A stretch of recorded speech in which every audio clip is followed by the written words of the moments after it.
sikut, sekap, sakit, sekat, sakit,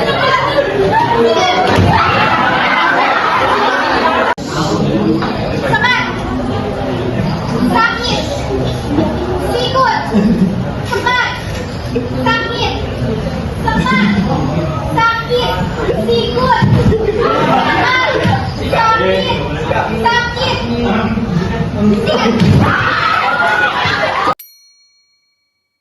yang menjadi tujuan atau sasaran dari dakwah. Kemudian dai adalah orang yang menyampaikan dakwah. Selain dai, sebenarnya dakwah ini sifatnya kalian bisa melakukan dakwah di mana saja, kapan saja, apalagi ketika kalian melihat suatu kemungkaran di suatu daerah. Misalnya kalian lihat ada orang suka mabuk-mabukan, daerah kalian misalnya satu daerah nggak ada tuh yang rumah ceramah nggak ngerti agama.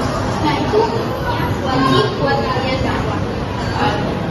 Nah, dakwah adalah suatu usaha dalam rangka proses islamisasi manusia agar taat dan tetap menaati ajaran Islam guna memperoleh kebahagiaan di dunia dan di akhirat.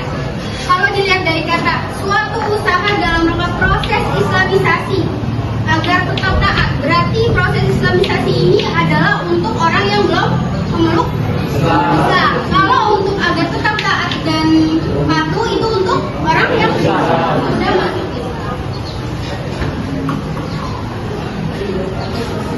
Kemudian ada hukum dakwah.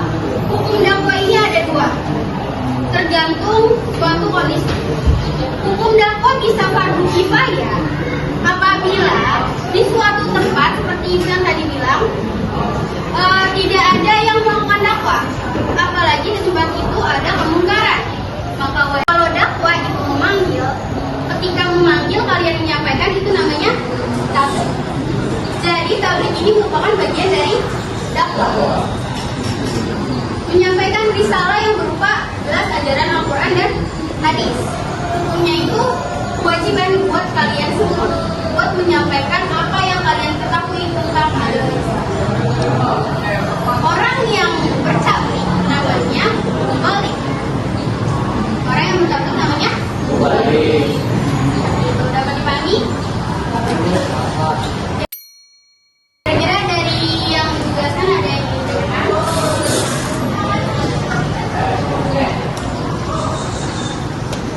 Ya, saya ingin bertanya, nama saya Zahra Besora. Di sini saya ingin bertanya. Jadi misalnya kalau kita kan wajib untuk menyampaikan tabligh sebagai seorang muslim kan. Gimana kalau misalnya yang orang yang ingin disampaikan itu, ingin mengingatkan itu malah berkata segala suci deh lu gitu. Itu gimana tanggapannya? Dan untuk pertanyaannya juga dulu. Jadi pertanyaan kedua adalah apakah dalam tabligh ini tuh kita harus tahu banget tentang hukum-hukum yang ini, hukum-hukum yang ingin kita sampaikan? Apakah mungkin sesuai kemampuan kita atau mungkin kita harus menggali lebih dalam dulu? Kita misalnya teman kita yang berisik itu lebih baik diam saja. Kalau kita menegur kan sama aja cuma menunjukkan ini pahala itu kalau kita gimana?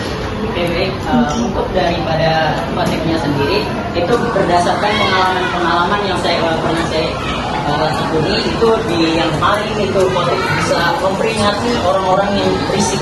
Akhirnya sehingga mereka ini akhirnya nggak berisik lagi. Dan waktu di SMP juga saya juga pernah mendapatkan pengalaman bahwa khotib ini juga bisa memperingati orang-orang yang berisik agar jalannya sholat ini terlaksana dengan baik dan nggak ada pahala yang berkurang sama sekali. Terima kasih.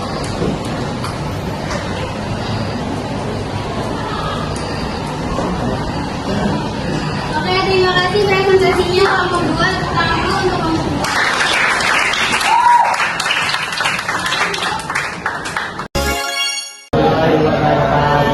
Alhamdulillahirrahmanirrahim. Wabillahi nasta'in wa ala umuri dunya wassalatu wassalamu ala asrofil anbiya'i wal mursalin wa ala alihi wa sahbihi ajmain.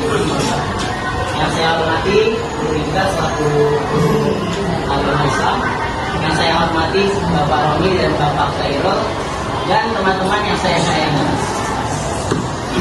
Pada khutbah kali ini saya akan membawakan materi mengenai perjuangan Rasulullah SAW, di mana sangat cocok dengan materi yang sedang dibahas, yaitu berdakwah.